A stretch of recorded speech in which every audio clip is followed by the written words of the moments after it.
Hello everyone, Junkshup here, and welcome to my How to Play Fallen Earth series.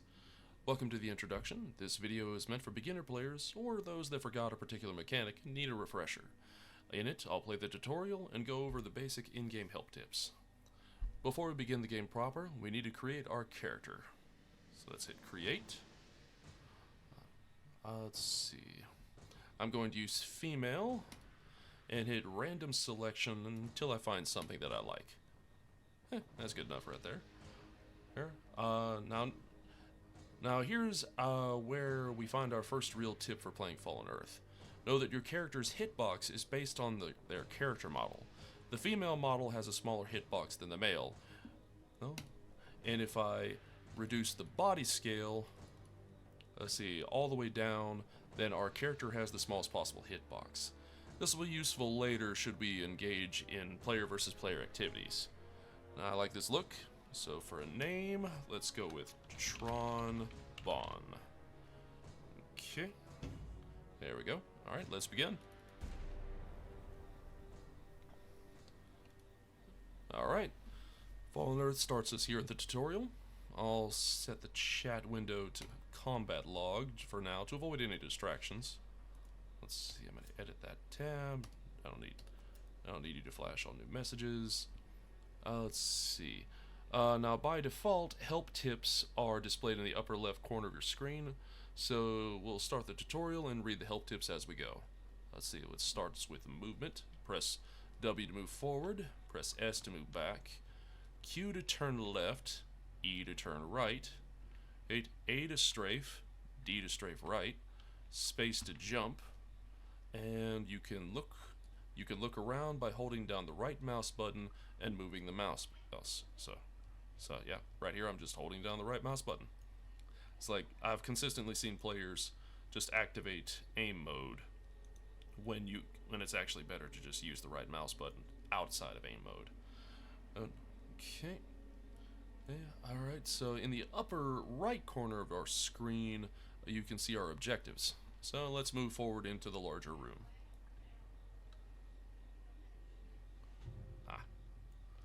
Let's see, press the middle mouse button or tab to enter aim mode. Then press either mouse button to attack. Kill the clone dissector. Ready? Hi there, buddy. How you doing? What? How did you get here? Hello. Can you hear me?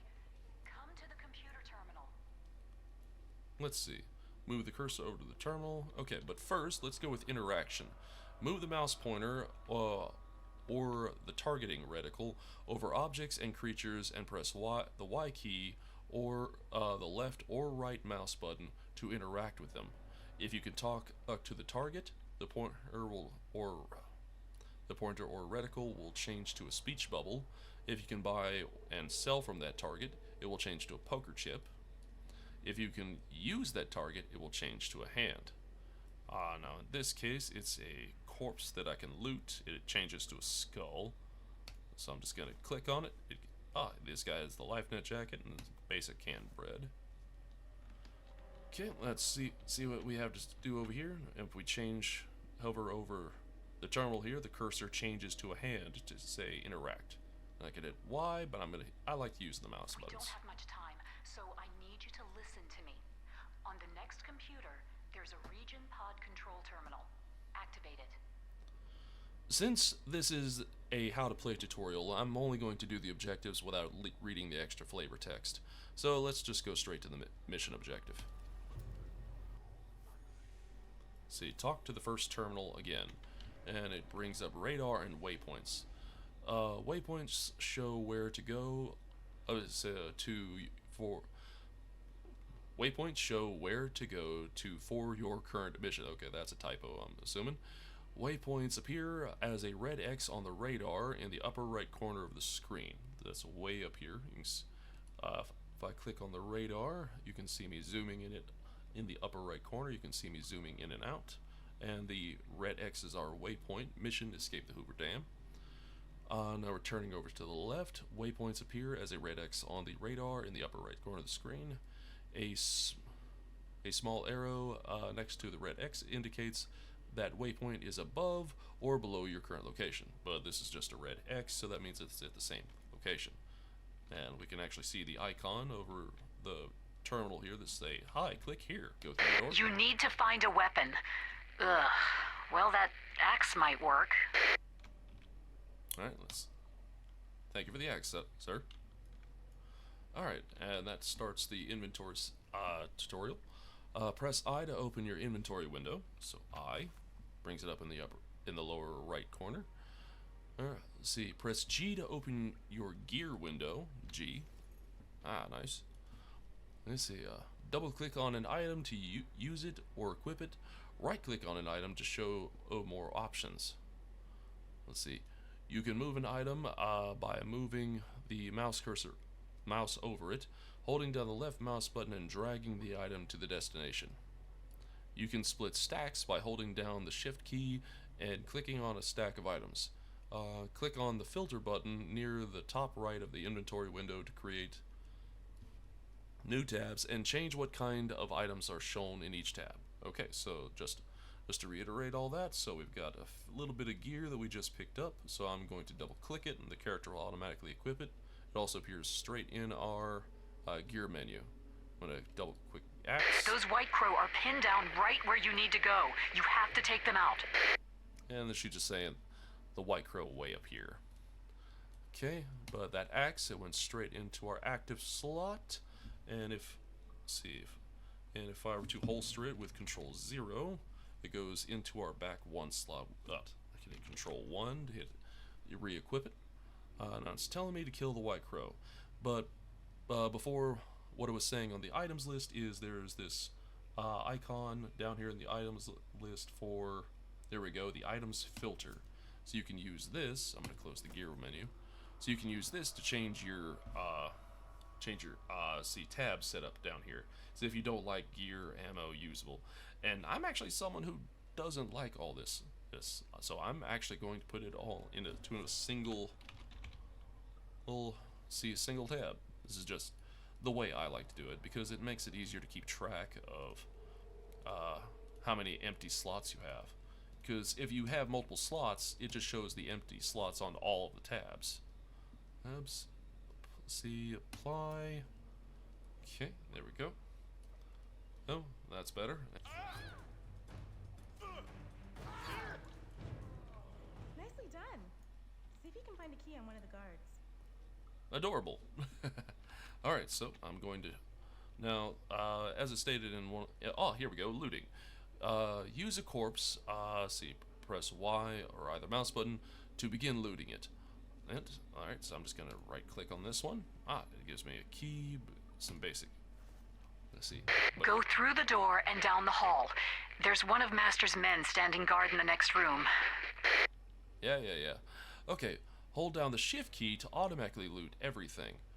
A swarm of flies appears over corpses that have not been looted, so you can see the flies over this corpse. Let's see. Some creatures, but never humans, can also be harvested. You must first remove all loot from the creature and then use the corpse again to harvest. Okay, this time I'm just going to hold shift and right click and it will automatically loot everything. Yes, and in fact it says Control 2 to wield the slug thrower, Control 1 to switch back to the axe. With the slug thrower wielded, press R to reload. Enter aim mode and press B or right mouse button for scope. There we go, nice. And you can zoom in and out. Let's see, head to the next room.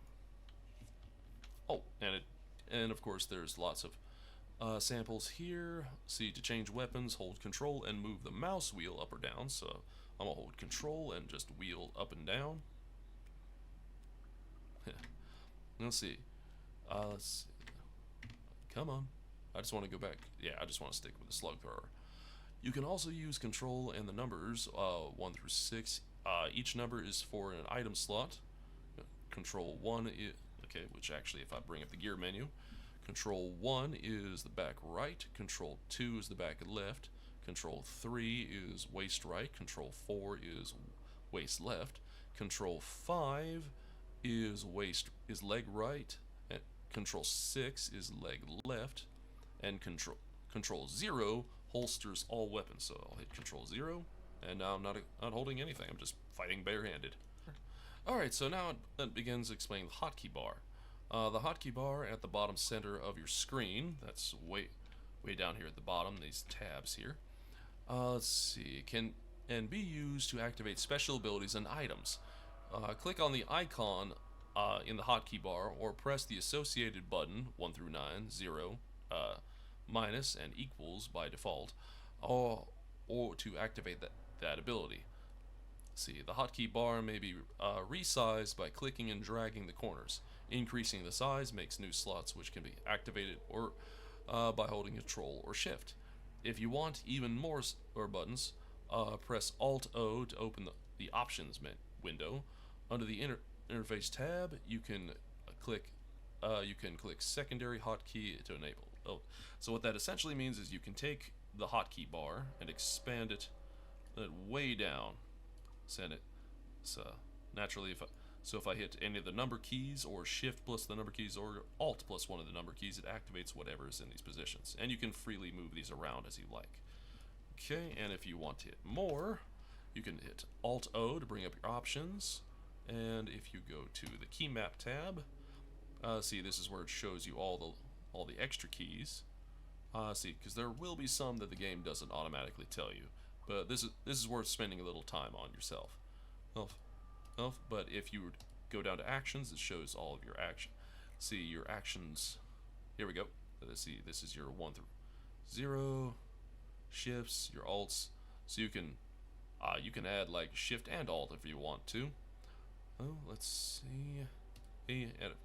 But you can also, let's see, if I were to say go down here, because on my mouse I have forward and back buttons, I'm actually going to double click to edit keys. So I'm going to double click U, hit, and that gives mouse 5, mouse 4, and let's see, and I might as well do a shift, or no, there we go, and a shift, and let's see, and the alt, the alt key isn't easy to press, so I'm just going to ignore that for now. But this makes it a little easier to use the whatever text, because like the number keys are a bit of a stretch to hit, but those back keys are easy. But yeah, now and of course you can add like hotkeys as much as you want. Alright, so that should be enough for now. Click on Sylvie and use the Staunch Wound ability on your hotkey bar to heal her wounds. Okay, hi Sylvie. Oh, here we go. Press N to open the abilities window. See, N, there we go. Oh, first aid. Ooh, general. Let's see. You can use abilities from this window by clicking on them. You can click and drag abilities from this window to the hotkey bar for easier access. See, you can also click and drag usable items from your inventory window to the hotkey bar. So that means I can drag Staunch Wound here. Okay, now we have stances and emotes. Press C to crouch and P to go prone. So C to crouch, and now I'll just move a little bit slower, and let's see, and I can hit P to go prone. And yep, good old crawling around. I'm gonna hit P again, so I stand up. Let's see, hit C to crouch. All right, so press U to go upright again. So U is just like the upright key, but you can actually just press if you crouch, you can press C again, or if you're prone, you can press P again. Let's see, when you're crouched or prone, your weapon reticle is smaller.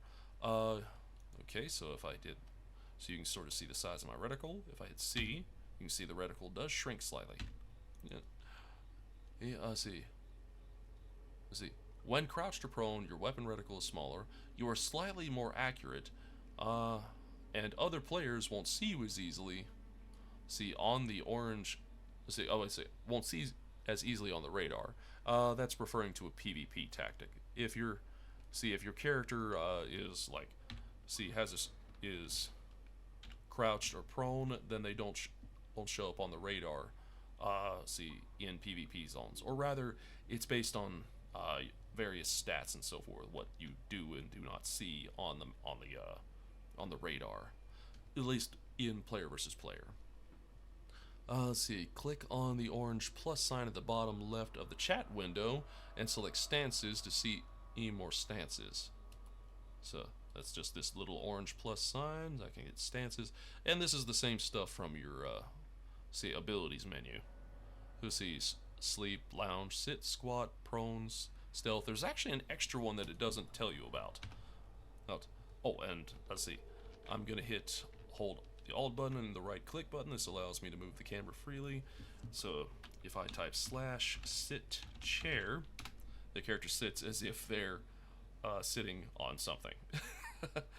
This is a sort of hidden emote the game doesn't tell you about.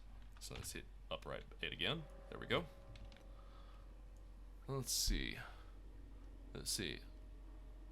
Add stances. Click on emotes to see a list of emotes. You can play any of these by clicking on them here, or by using the name of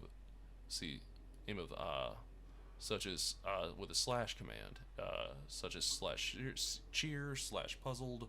You can also click on moods and change your character's facial impression. So if I go down to the plus sign, I can hit emotes, and there's a long list of emotes that you can do. Just see for communicating with other players, and so forth. So you can see. So where's it? See. So /laugh. And so forth, and a lot of people here love the dancing. So yeah, the character is doing the robot now. Let's see, I'm just going to remove, and as far as changing your character's facial expression, that's just moods. Very few people adjust this because you can sort of see the character's face expression changing, but it's such a small detail that very few people bother with it. So click on the ATV to get on it. Oh, and vehicles. Left or right click on the vehicle to get on it. Vehicles allow you to move faster, but limit which weapons you can use and consume fuel. Vehicles may be attacked and destroyed, so yeah.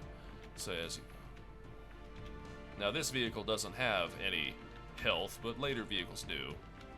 Oh, and I can use one pistol on it. That's all. If I attempt to use the slug thrower, it won't even let me. I attempt. See? But I see. Or same thing with melee weapons, but it will let you use one pistol. So some mounts will let you use one pistol, some will let you use a rifle, but none will let you use melee weapons. So mission symbols. When you see a rotating, fallen earth symbol over someone's head, such as this one or this one, let's see, it means they offer missions. A yellow symbol, a yellow symbol means they have a mission for you to take. A green symbol, there we go, means you can turn in one of your current missions. A red symbol means you already have their mission, but have not completed it. A gray symbol means they have a mission, but you do not qualify. So this one's gray. I'm just going to click her. I can't do this by myself. Your level is too low, so I need one additional level. But the game also automatically gave you game menu. Click on the word menu at the lower left after the screen to open the game menu. So let's see. This allows you to open and close other interface windows. You can click the filter button at the game menu to select the other buttons on the game menu and select the other buttons that appear. And if I were to go down here to the side, it's got a bunch of shortcuts for the same game. I can actually collapse it, and there's this filter button right here, so I can choose which additional menus appear. Name colors. The color of a creature's name can show how likely they are to attack you. A red name means they are hostile. A yellow name is usually safe, but some creatures with a yellow name will attack you. A white name means that that creature is invulnerable. So these midway guards, they're just there to help out brand new players. They're actually invulnerable NPCs. Mission journal. Press J to open the mission journal. There we go. let's see. This shows all your current missions. Click on any mission in the list to select it. You will only see waypoints for the missions you have selected. If you want to cancel a mission, you can do so from here. Here, the mission name shows the level of the mission. Red text indicates the mission is above your level. Yellow is near your level, and green are below your level. Missions are organized by area. So he's telling you to get some scrap copper and make some ammunition.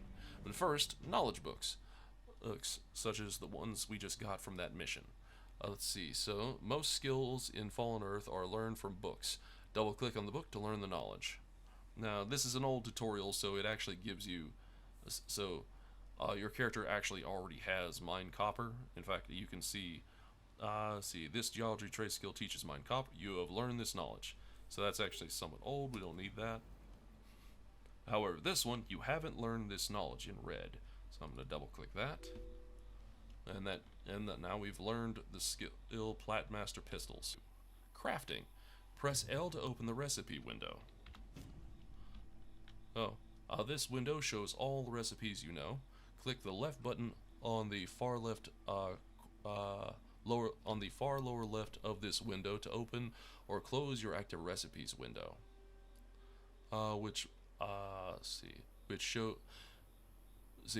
Active recipes window, which shows the recipes you are in your crafting queue. To start making an item, select it from the list and click create. So we need to make some cheap ammunition for the mission. Let's see. So I'm gonna hit create, and it says it's gonna take about 2 minutes. Now let's see. The recipe queue allows you to craft while you're doing other things, or even while you're logged out. So those last two parts are important. So the game's crafting system is real time, so it gives you long crafting bits. But the point is that you can do this while you're offline, or again, you can just do other things. Mounts. You just received a horse. Go outside in an open area and double click on the worn horse bridle to create your horse. Now, this is actually something I recommend to get against when you're an experienced player, because this is such a horrible mount that you're better off selling it and just using the chips for something else. Even then, it's not worth much.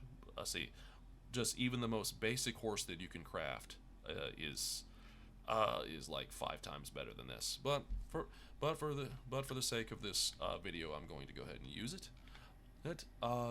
So go outside in an open area and double click on the worn horse bridle to create your horse. So let's double click. Come on, give me a horse. There we go. Let's see. Click on your horse to ride it, and click on it again to get off. So if I just click on it, automatically get on the horse, and let's click on it again to get off. Let's see. Click on it again to get off. When you have a mount active, you will see an icon on the radar and world map that shows where your mount is. So I don't know if you could see it on the map there. It's sort of a blue color. Bring it up here. It's here on this map. It's a little bit easier. You can see the horse is sort of a blue color there. If you ever lose your mount, you can go to a garage or stable master and have the mount towed there for free. Let's see. You can see a garage map by typing /support to open the in-game browser. I wouldn't recommend this. It's actually very slow and doesn't work that well. Let's see. Clicking on the world, so this is actually some old stuff, unfortunately. In the game's current version, these don't work particularly well. So I'm just going to close that. Mount care. When you approach your own horse or vehicle, the mount window will appear. So if I were to close that for a second, if I watch the upper left, the old nag. There we go. I'm just going to bring it over here just for now. Let's see. The mount window will appear. The feed and heal buttons will feed or heal your mount if you have the right item in your inventory. Say, click on the info and then select the inventory tab to see your mount's pack space. Okay, info, inventory. So the old nag only has 2 spots, and the basic veterinary kit and the sack of feed are actually intended for them. So I'm just gonna go. I'm gonna go ahead and put the, because you can have these items in your inventory or your mount's inventory, and if you select heal or feed, they'll just go ahead and pull straight from their own inventory. You can click and drag items here to store them. Some mounts are marked as combat mounts. While riding a combat mount, you can use certain weapons. Pistols can be used on ATVs and motorcycles. Rifles can be used on horses. Okay, so those last 2 bits are important. So if you're a pistol user, you can use while mounted specifically on combat ATVs or combat motorcycles. Whereas if you're a rifle user, you have to use a combat horse in order to use your rifle. Let's see, I don't believe the old nag is a combat horse, so even if I equip the rifle, nope, I guess the old nag qualifies as a combat horse. See, because I can aim from it. Okay, and this is the last of the tutorial mission. There are still a few more help tips, and we'll just go over that once we reach the garage over here. So you'll find garages like this one all throughout the map. They have your stable manager for your horses, garage manager for your vehicles. This must be the garage, or if you may mention the mechanic, should be able to answer any questions I have complete. So you can ask the mechanic. They do have general knowledge, and your merchants here have your basic things. Your horse merchant here actually has your horse training thing, which, since it's only 10 chips, I'm just going to go ahead and buy that. And you can just see, once you have enough chips, you can just buy a basic horse bridle. See, so for now, I'm just going to go ahead and use that just from the horse merchant mission. So if you're starting out, again, I'd recommend not even activating the old nag. Just go ahead and get that book and craft yourself and start working on making a riding horse. And if you don't mind a little extra time, go ahead and make improved horse training and make an improved riding horse. We're not going to do that today. Okay. All right. So that's everything in the original little tutorials. But let's check our help. Help tips, because there are a few more things that the game doesn't go over with automatically. Okay, we already went over abilities. Advancement points. You gain advancement points, AP, as you gain experience. You can also gain AP from missions. You can use AP to improve your attributes, skills, and mutations. So if you look at my vitals menu up here in the upper left, you can see I have 78 AP. If I click on the button here in the middle, it brings up my attributes ability. So here is where where you can spend your advancement points. Hence, you can spend them on stats, skills, and mutations. Trade skills are your crafting skills. These you don't spend AP on these; they automatically rise as you use them. But this is more about build crafting, so we'll go over that in a future video. So let's close that. Aiming, we already attributes, change weapons. Oh, attributes. This is the same menu that press V to open the attributes window, so it's the same thing that I just brought up before.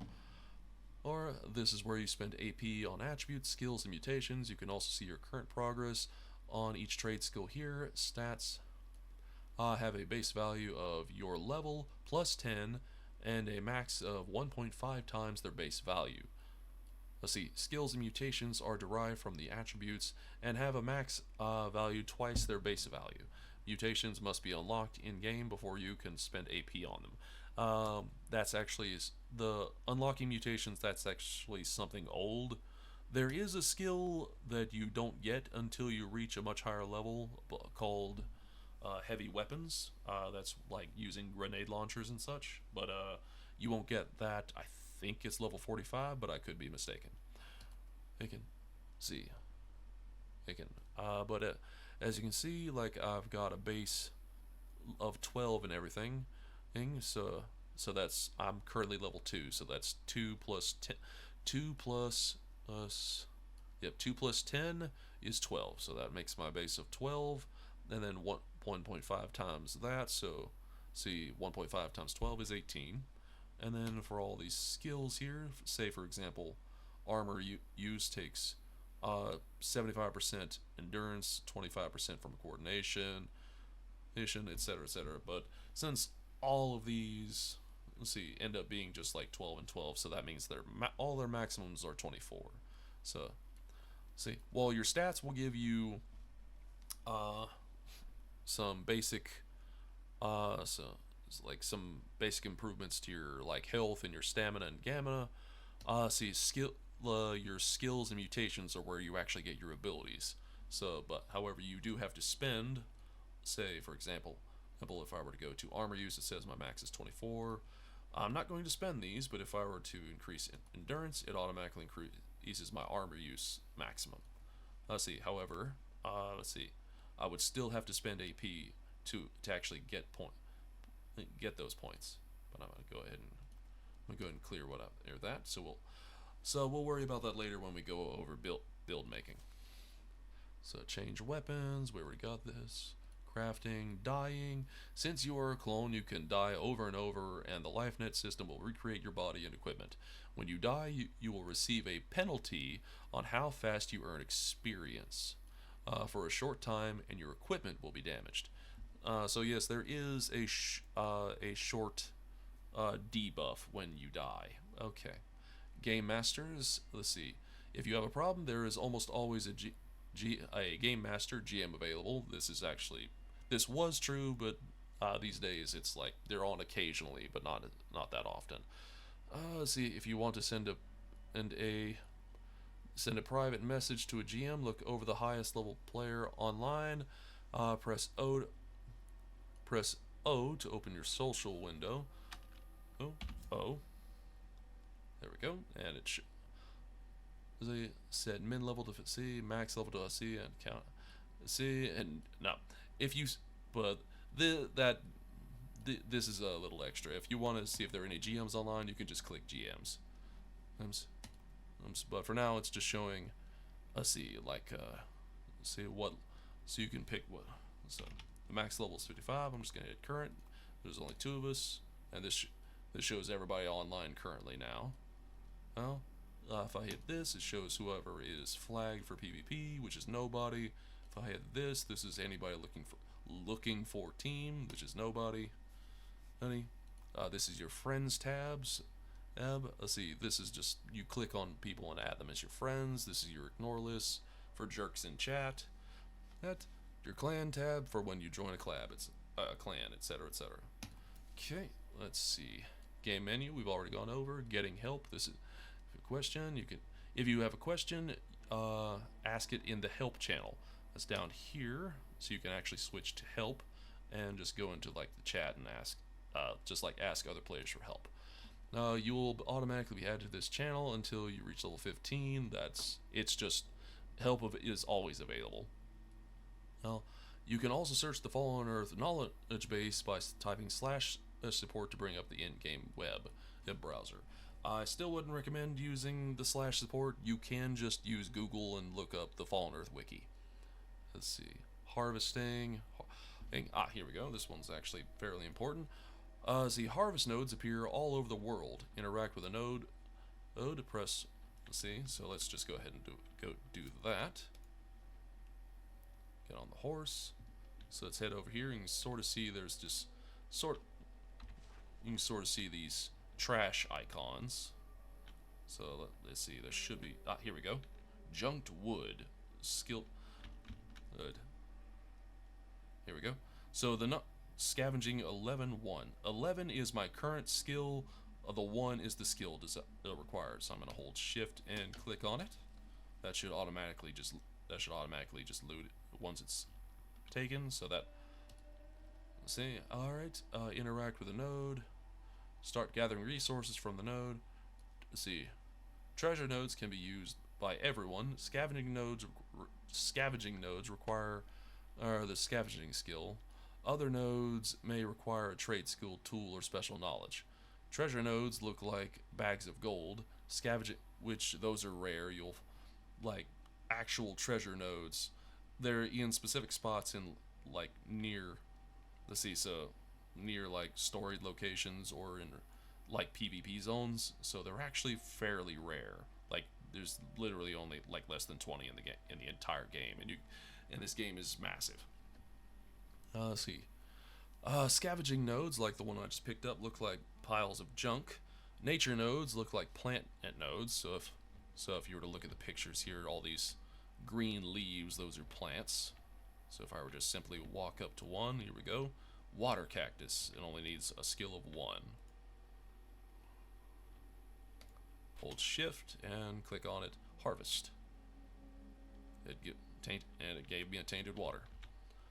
Here, let's see. Nature looks like a plant and fronds, and geology nodes look like rocks on the radar, which we already went over earlier when we picked up some scrap copper. Upper. And those are 3 trade skills. Geology is increased by picking up rocks. Nature is increased by picking up plants, and scavenging is increased by picking up trash. Okay. See the hotkey bar, interaction, items. Let's see, knowledge books, looting, merchants. Merchants appear. Here we go. Might as well go into the town for. Actually, you can see a few merchants behind me here. Merchants appear as a poker chip icon on the radar. Click on the merchant to open the merchant window. Okay, we can trade. To buy items, you can double click or right click and select buy, or click the buy button. Click on the sell tab if you want to sell. So I can sell anything I don't want to have. So I don't need these strange teeth. I don't need this dog food. Don't need these. Yes. I'm going to keep the granola bar. The rest are crafting ingredients.